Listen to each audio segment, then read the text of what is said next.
Police की गिरफ्त में बेचारे नजर आ रहे ये दो शातिर हैं जिन्होंने कई लोगों को लाखों का चूना लगाया है। इन शातिरों को चूरू पुलिस ने दिल्ली से गिरफ्तार कर ठगी के एक बड़े नेटवर्क का भंडाफोड़ किया है। गिरफ्तार आरोपियों के मोबाइल और लैपटॉप में लाखों ग्राहकों के डाटा मिले हैं। दिल्ली से चलाए जा रहे इस नेटवर्क में शामिल ठग ऐसे लोगों को निशाना बनाते थे जिनकी इंश्योरेंस पॉलिसी बंद पड़ी हुई है। ये लोग बीमा कंपनियों से ऐसे लोगों का डाटा चुराते थे और फिर लोगों को इंश्योरेंस रिन्यू का झांसा देते थे।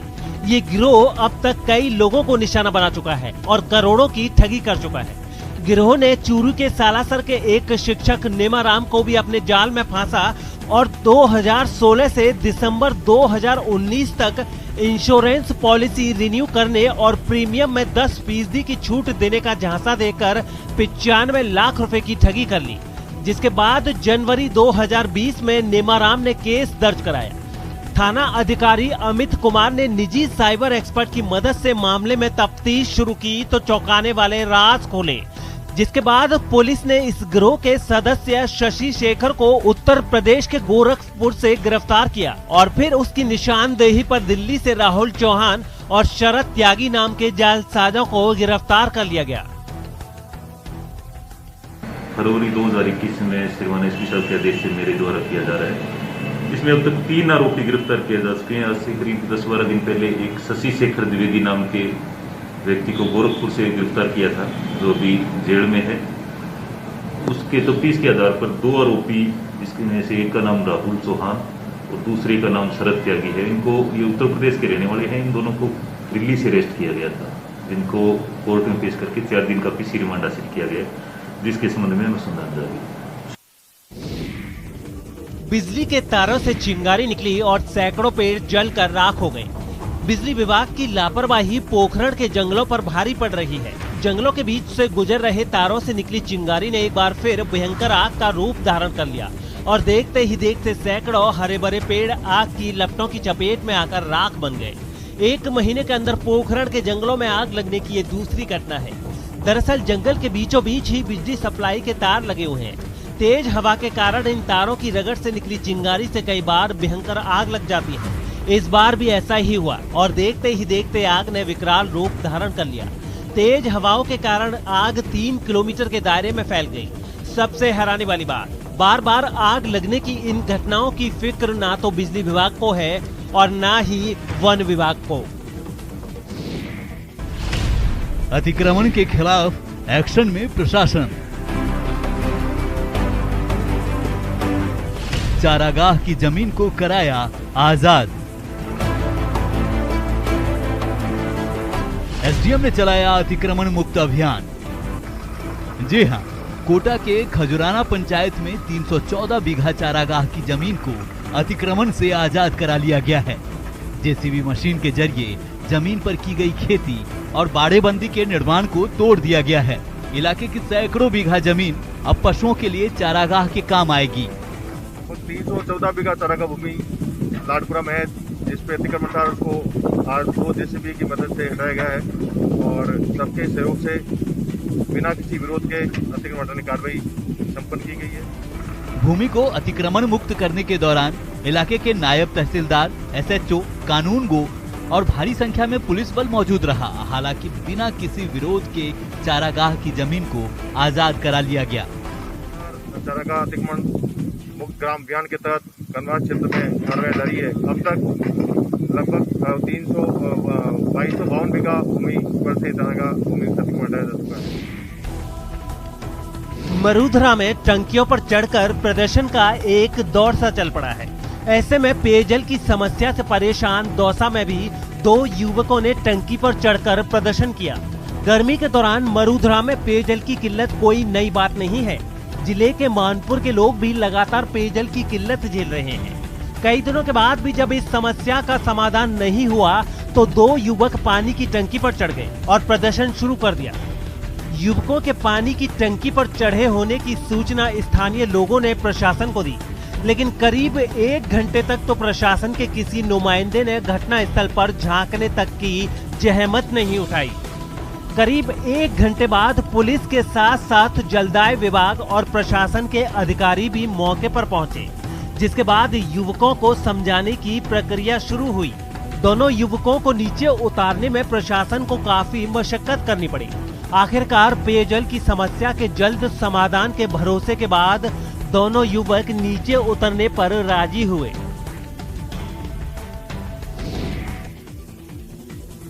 बेटियां अब बोझ नहीं है, बेटियां हमारा मान है, हर माँ बाप की शान है। बेटियों को लेकर समाज में जागरूकता लाने के लिए महिला अधिकारिता विभाग कई नवाचार शुरू करने जा रहा है। बेटी बचाओ बेटी पढ़ाओ अभियान के तहत शुरू किए जा रहे इस नवाचार में दौसा में बेटी के जन्म पर बेबी किट और बधाई संदेश दिए जाएंगे। साथ ही बेटी का जन्म होने पर कन्या वाटिका बनाई जाएगी। इस कन्या वाटिका में बेटी के माता पिता से पौधे लगवाए जाएंगे और उन्हें सार संभाल की जिम्मेदारी दी जाएगी। इसके अलावा जैसे ही स्कूल खुलेंगे और दौसा कोरोना फ्री होगा, गर्ल्स ओलंपियाड का भी आयोजन किया जाएगा। बेटी बचाओ बेटी पढ़ाओ को लेकर जिला टास्क फोर्स की बैठक में ये फैसले लिए गए हैं। कलेक्टर पीयूष सामरिया की अध्यक्षता में आयोजित इस बैठक में बेटी बचाओ बेटी पढ़ाओ की परिकल्पना को पूरी तरह से साकार करने का संकल्प लिया गया है। कलेक्टर साहब ने ये निश्चित किया है कि सभी बेटियों के जन्म पर एक बेबी किट के साथ में बधाई संदेश उनको दिया जाए, ताकि एक समाज में एक सकारात्मक वातावरण फैले। जैसे कन्या वाटिका के तहत जो बच्ची है कोई भी बच्ची पैदा होती है तो उसके माता पिता से पौधों का रोपण करवाना और उन्हीं के द्वारा उसका साथ संभाल करवाना। भक्तों और भगवान के बीच की दूरी अब खत्म होने लगी है। प्रदेश में महीनों से बंद मंदिरों के कपाट खुलते ही भगवान के दरबार में श्रद्धालुओं का तांता लगना शुरू हो गया है। सवाई माधोपुर के मंदिरों में भी बड़ी संख्या में श्रद्धालु पहुंच रहे हैं और दर्शन के साथ साथ पूजा अर्चना भी कर रहे हैं। शहर के रणथंभौर किले में स्थित त्रिनेत्र गणेश के मंदिर के कपाट भी श्रद्धालुओं के लिए खोल दिए गए हैं, जहां श्रद्धालुओं ने मंगला आरती में भाग लिया और गणपति के दर्शन किए। सवाई माधोपुर के ही बसवाड़ा कस्बे स्थित चौथ माता मंदिर को भी श्रद्धालुओं के दर्शन के लिए खोल दिया गया है। यहाँ भी मंगला आरती के साथ ही श्रद्धालुओं के पहुँचने का सिलसिला शुरू हो गया। हालांकि श्रद्धालुओं के लिए गाइडलाइंस भी बनाई गई हैं, जिसके अनुसार सोशल डिस्टेंसिंग के साथ सुबह 5 बजे से दिन में 4 बजे तक मंदिरों में दर्शन किए जा सकेंगे। साथ ही बिना मास्क के किसी को भी मंदिर परिसर में घुसने की इजाजत नहीं होगी और मंदिर में पूजन सामग्री ले जाना भी निषेध होगा। पौधे नहीं तो सब बेकार, पौधे हैं हमारे जीवन का आधार। पौधे लगाइए, शुद्ध हवा पाइए, यही समझा रहे हैं वृक्ष मित्र होशियार। इनके हाथों का स्पर्श मिलते ही जैसे पौधों में नई जान आ जाती है और देखते ही देखते उन पर हरियाली छा जाती है, तभी तो इन्हें वृक्ष मित्र कहा जाता है। ये हैं झुंझुनू के होशियार सिंह, जिन्होंने अपना जीवन अब पेड़ पौधों के नाम कर दिया है। हर साल 5000 पौधे लगाकर होशियार सिंह पर्यावरण को मानो संजीवनी दे रहे हैं। होशियार सिंह को पौधों से कितना प्यार है उसका अंदाजा इसी बात से लगाया जाता है कि वो अपने खेतों में पौधे तैयार करते हैं, सरकारी दफ्तरों में खुद जाकर लगाते हैं और उन्हें संवारने की भी जिम्मेदारी उठाते हैं। कई पुलिस थानों को हरा भरा कर चुके होशियार सिंह को तो पुलिस वालों ने वृक्ष मित्र की उपाधि तक दे डाली है। होशियार सिंह पिछले 12 साल से अपने इस काम में लगे हुए हैं और अब तक करीब 70,000 पौधे लगाकर मंदिर से लेकर शमशान तक में हरियाली लाती है। 12 साल हो गई नर्सरी लगाए हुए। 10 साल से मैं जिले में शमशान भूमि, कब्रिस्तान और ऐसे बढ़िया ऑफिस है जहाँ पर पौधों की केयर हो जाती है, या हॉस्पिटल्स हैं, कोई सार्वजनिक जगह हैं, वहाँ पे निःशुल्क पौधे लगवा रहा हूँ। होशियार सिंह जी हैं, ये काफ़ी सालों से जो है सी ऑफिस चिड़ावा के संपर्क में हैं। इन्होंने गत 3 साल से जो है ये ऑफिस में पौधारोपण करते आ रहे हैं और जितने पौधे हमसे संभाले जाएं उतने पौधे हमें देते हैं। प्रत्येक साल जो है पौधे लगा रहे हैं।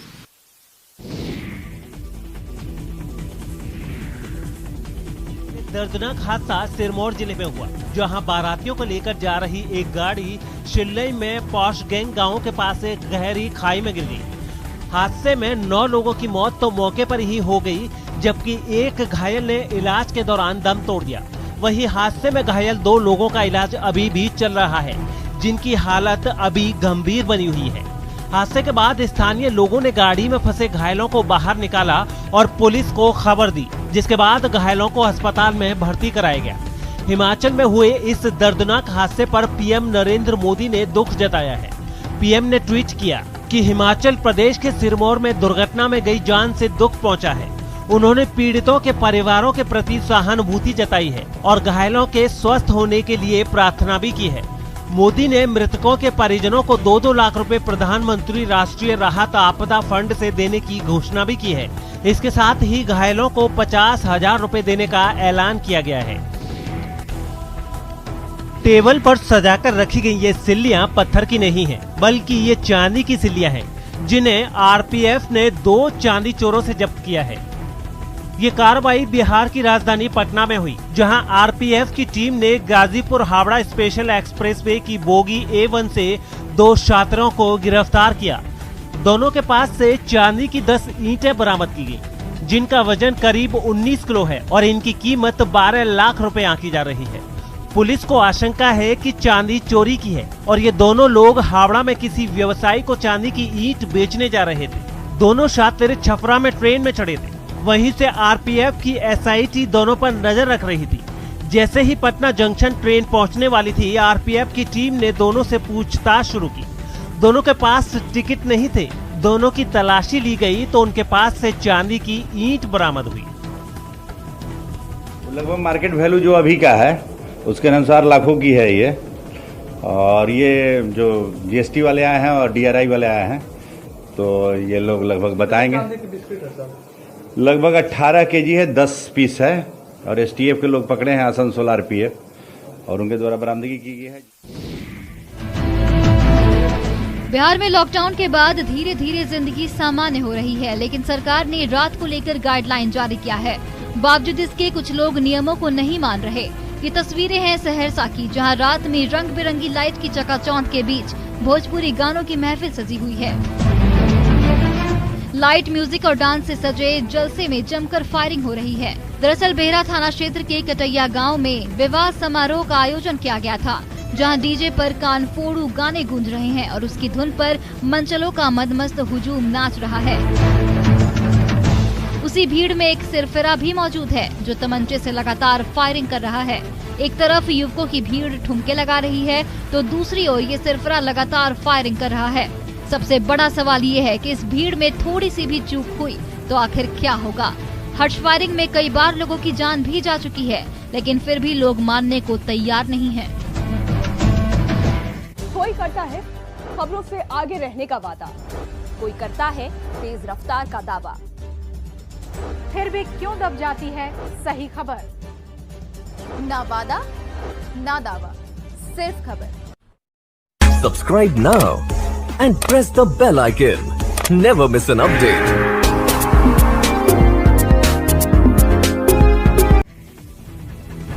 गर्भवती महिलाओं को कोरोना वैक्सीन लगेगी या नहीं, इस पर बना पसोपेश अब खत्म हो गया है। केंद्रीय स्वास्थ्य मंत्रालय ने गर्भवती महिलाओं को कोरोना का टीका लगवाने से जुड़ी गाइडलाइंस जारी कर दी है, जिसमें वैक्सीन को गर्भवती महिलाओं के लिए सुरक्षित बताया गया है और कहा गया है कि गर्भवती महिलाएं भी बिना किसी हिचकिचाहट के कोरोना टीका लगवा सकती हैं। गाइडलाइंस के मुताबिक वैक्सीनेशन के लिए उन्हें कोविन ऐप पर रजिस्ट्रेशन कराना होगा। वे वैक्सीनेशन सेंटर पर जाकर ऑन साइट रजिस्ट्रेशन भी करवा सकते हैं। स्वास्थ्य मंत्रालय की नई गाइडलाइन से पहले तक गर्भवती महिलाओं को लेकर अलग अलग राज्यों ने अलग अलग नियम बना रखे थे। महाराष्ट्र में गर्भवती महिलाओं को टीका पहले से ही लगाया जा रहा है। इसके लिए उन्हें डॉक्टर की परमिशन का सर्टिफिकेट लाना होता है, जबकि मध्य प्रदेश सहित कई राज्यों में गर्भवती महिलाओं को टीका नहीं लगाया जा रहा था। हालांकि इंटरनेशनल सोसाइटी ऑफ गायनोकोलॉजी ने पहले ही गर्भवती महिलाओं को टीके लगाने की स्वीकृति दे दी थी। उसके मुताबिक इससे गर्भ में पल रहे बच्चे पर कोई असर नहीं पड़ेगा। इसके अलावा अमेरिका सहित कई दूसरे देशों में भी गर्भवती महिलाओं के टीकाकरण को मंजूरी दे दी गई थी। कोरोना की तीसरी लहर की आशंका के बीच मुंबई से एक बेहद हैरान करने वाली जानकारी सामने आई है।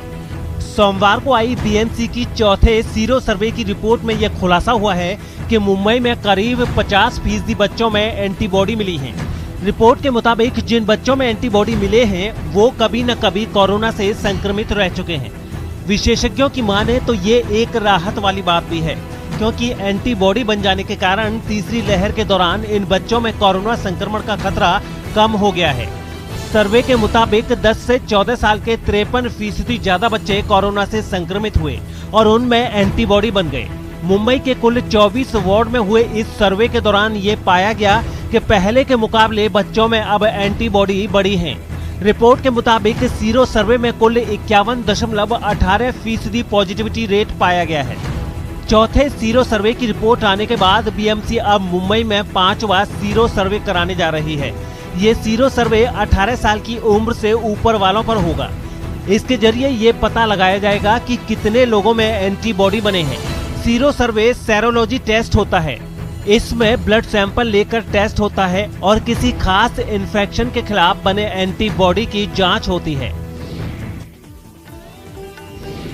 चटखल लाल रंग और खट्टे मीठे स्वाद वाली चेरी ने कोरोना काल में कई मुश्किलों की मार झेल चुके हिमाचल प्रदेश के किसानों की तकदीर बदल दी है। पिछले कई दिनों से चेरी के दामों में लगातार उछाल आने से हिमाचल प्रदेश के चेरी उत्पादक मालामाल हो रहे हैं। जिन बागवानों ने बगीचों में चेरी के पेड़ लगाए हैं और फसल अच्छी है, उनकी किस्मत खुल गई है। इस बार चेरी के दाम पिछले साल के मुकाबले काफी ज्यादा हैं। थानेधार और कोटगढ़ इलाके के कई गांवों में बागवानों ने सेब के साथ चेरी के पेड़ भी खासी संख्या में लगाए हैं। इन इलाकों में सेब ही बागवानी की प्रमुख फसल रही है, लेकिन 1.5 दशक से चेरी की पैदावार भी खूब हो रही है। हालांकि पिछले साल भी चेरी की बम्पर पैदावार हुई थी, लेकिन चेरी के दाम काफी कम थे। लेकिन इस बार बागवानों का कहना है कि बाजार में चेरी के दाम अच्छे मिलने से मुनाफा हो रहा है। इस बार चेरी की फसल क्वालिटी की है और पिछले साल जहां 300 रुपए डिब्बे कीमत मिल रही थी, वहीं इस बार ये कीमत 500 से 600 रुपए प्रति डिब्बे हो गई है। नाम तो ड्रैगन है, लेकिन निर्यात हो रहा है भारत से। विदेशी प्रजाति के फलों का निर्यात को बढ़ावा देने के लिए फाइबर और खनिज से भरपूर ड्रैगन फ्रूट, जिसे कमलम भी कहा जाता है, कि पहली खेप दुबई को निर्यात की गई है। ड्रैगन फ्रूट की ये खेप महाराष्ट्र के सांगली जिले के तड़ासर गांव के किसानों से मंगाई गई थी। पहली बार ऐसा हुआ है जब भारत से किसी देश को ड्रैगन निर्यात किया गया है। ड्रैगन फ्रूट का उत्पादन भारत में 1990 के दशक में शुरू हुआ और इसे घरेलू उद्यानों के रूप में उगाया जाने लगा। लेकिन अब कई राज्यों के किसान ड्रैगन फ्रूट की खेती कर रहे हैं और इसकी लोकप्रियता भी तेजी से बढ़ी है। फिलहाल में ड्रैगन फ्रूट कर्नाटक, केरल, तमिलनाडु, महाराष्ट्र, गुजरात, ओडिशा, पश्चिम बंगाल, आंध्र प्रदेश और अंडमान और निकोबार द्वीप समूह में पैदा किया जा रहा है। सबसे बड़ी बात कि ड्रैगन फ्रूट की खेती में पानी की जरूरत काफी कम होती है और इसे अलग अलग किस्म की मिट्टी में भी उगाया जा सकता है। ड्रैगन फ्रूट की 3 मुख्य वैरायटी हैं, जिनमें पिंक स्किन के साथ व्हाइट फ्लैश, पिंक स्किन के साथ रेड फ्लैश और येलो स्किन के साथ व्हाइट फ्लैश शामिल है। 1 2 3 4 5 6 7 8 9 10 गिनते गिनते आप थक जाएंगे, लेकिन इस शख्स की डिक्शनरी में थकान नाम का कोई शब्द नहीं है। जहां आम आदमी 2-4 पुशअप में ही चारों खाने चित हो जाते हैं, वहीं इस शख्स ने बिना ब्रेक लिए अपनी पहली ही कोशिश में 1 घंटे में 1638 पुशअप लगाने का हैरत अंगेज कारनामा कर दिखाया है, वो भी नकल्स के सहारे। सोमवार को तमिलनाडु में लॉकडाउन में रियायत मिलने और जिम खुलने के बाद तुलसीनाथ अंजुता ने ये कमाल कर दिखाया। सिविल इंजीनियरिंग में मास्टर कर रहे तुलसीनाथ का वजन लॉकडाउन के पहले 90 किलो था, लेकिन लगातार कोशिशों के बाद उन्होंने अपना वजन कम किया। लॉकडाउन के दौरान ही तुलसीनाथ ने अपने एक प्यारे दोस्त को खो दिया, जिसके बाद तुलसीनाथ ने पूरी दुनिया को फिटनेस को लेकर जागरूक करने का निश्चय किया और लगातार प्रैक्टिस शुरू की। तुलसीनाथ ने कहा कि नकल्स पर पुशअप करना वाकई मुश्किल है, लेकिन मुझे विश्वास है कि मैं 1 घंटे में 2500 पुशअप का रिकॉर्ड बनाऊंगा। प्रतिभा अपना रास्ता खुद तलाश लेती है, इसे सच कर दिखाया है गया की छात्रा प्रतीक्षा ने। गया जिला स्कूल की 9वीं क्लास की छात्रा प्रतीक्षा सिंह ने कमाल कर दिया है। प्रतीक्षा का चयन हार्वर्ड यूनिवर्सिटी में क्रिएटिव डिजाइन के लिए हुआ है। प्रतीक्षा ने soft robotic tool kit project का फाइनल प्रेजेंटेशन दिया था, जिसके बाद उसका सिलेक्शन हुआ। प्रतीक्षा ने सॉफ्ट रोबोटिक ग्रिपर तैयार किया है जो सुई से लेकर बड़े सामानों को आसानी से उठा सकता है। प्रतीक्षा बिहार की एकमात्र छात्रा हैं जिसका सिलेक्शन हुआ है। वहीं देश भर में इसके लिए कुल 7 छात्रों का चयन हुआ। अब आगे एक और प्रतियोगिता होगी जिसमें 7 छात्रों के बीच जिसका चयन होगा वो हार्वर्ड यूनिवर्सिटी में रिसर्च कर सकेंगे। मेरा प्रोजेक्ट है एक ग्रिपर जो कि किसी प्लेन या छोटे चीज़ों को उठा सकता है और ये इसमें एक फिनेंगल है और एक रेसिस्टर है और ये बहुत सारी जगह जैसे कि फैक्ट्रीज और स्पेस में काम कर सकता है।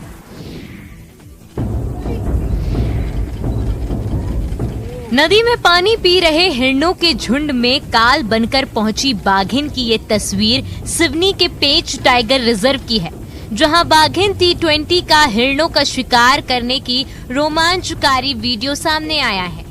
टाइगर रिजर्व में बाघिन के शिकार करने का वीडियो पर्यटकों ने बनाया है। पेंच टाइगर रिजर्व के टूरिया गेट से पार्क में प्रवेश करने वाले पर्यटकों को यह दिलचस्प नजारा देखने को मिला। वन विभाग के मुताबिक हिरणों का झुंड जंगल से गुजरने वाली नदी में पानी पी रहा था। तभी बाघिन T20 ने झुंड पर अचानक हमला बोल दिया। बाघिन को देख हिरण का झुंड जान बचाने के लिए इधर उधर भागने लगता है।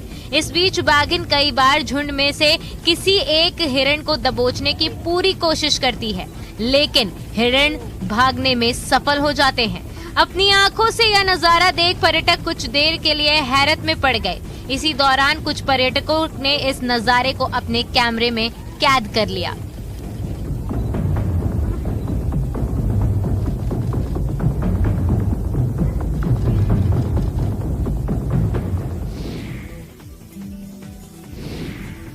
जून की चिलचिलाती गर्मी में भीषण कोहरे की ये तस्वीर छत्तीसगढ़ के शिमला कहे जाने वाले जशपुर जिले की है। जिले के पठारी इलाके में लगातार हो रही बारिश से जून महीने के अंतिम दिन में कुदरत का यह करिश्मा देखने को मिल रहा है। लगातार हो रही बारिश से पठारी इलाके में मौसम सुहावना हो गया है। यहाँ के पहाड़ी इलाकों में चारों तरफ घना कोहरा छाया है। घने कोहरे ने यहाँ की खूबसूरती को और भी बढ़ा दिया है। प्रदेश के अलग अलग हिस्सों से लोग प्रकृति के इस खूबसूरत नजारे को देखने के लिए पहुँच रहे हैं और सेल्फी भी ले रहे हैं।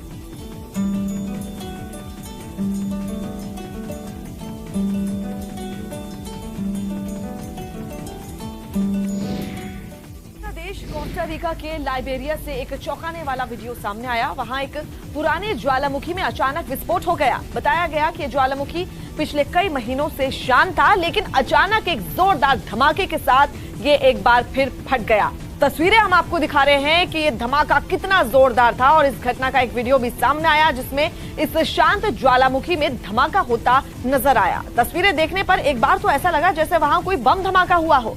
विस्फोट के बाद ज्वालामुखी से निकलने वाली राख और पत्थर आसमान में काफी ऊंचाई तक फैल गए। धुएं और गैस के गुबार ने आसपास के बड़े इलाके को ढक लिया। वैज्ञानिकों के मुताबिक ज्वालामुखी से निकला लावा उसके मुहाने से करीब 2 किलोमीटर की ऊंचाई तक फैल गया। ज्वालामुखी में हुए विस्फोट के बाद लोगों को वहां से दूर रहने की हिदायत दी गई। इटली में जोर शोर से गे प्राइड 2021 का जश्न मनाया गया, जिसके लिए हजारों समलैंगिक और उनके समर्थक सड़कों पर जुटे। ये जश्न एक ऐसे समय हुआ जब वेटिकन समलैंगिक लोगों के लिए लाए जा रहे खास बिल का विरोध कर रहा है, जिसके खिलाफ ये लोग सड़कों पर उतर आए और हाथों में सतरंगी झंडे और प्लेकार्ड थामे इन लोगों ने प्राइड परेड में हिस्सा लिया। मिलान की सड़कों पर जुटे ये लोग वहां चल रहे म्यूजिक की धुन पर नाचते झूमते नजर आए। पिछले साल कोरोना की वजह से प्राइड परेड रद्द हो गई थी, लेकिन इस साल लोगों ने इसमें बढ़ चढ़कर हिस्सा लिया। वहीं इटली के रोम में भी कुछ ऐसा ही नजारा देखने को मिला, जहां हजारों समलैंगिक और उनके समर्थक इसमें शामिल हुए। इस दौरान इन लोगों ने पोस्टर और प्लेकार्ड पर लिखे संदेशों के जरिए देश के दूसरे नागरिकों की तरह सम्मान से जीने के अधिकार की मांग की। कोई करता है खबरों से आगे रहने का वादा, कोई करता है तेज रफ्तार का दावा, फिर भी क्यों दब जाती है सही खबर। ना वादा ना दावा, सिर्फ खबर। Subscribe now and press the bell icon. Never miss an update.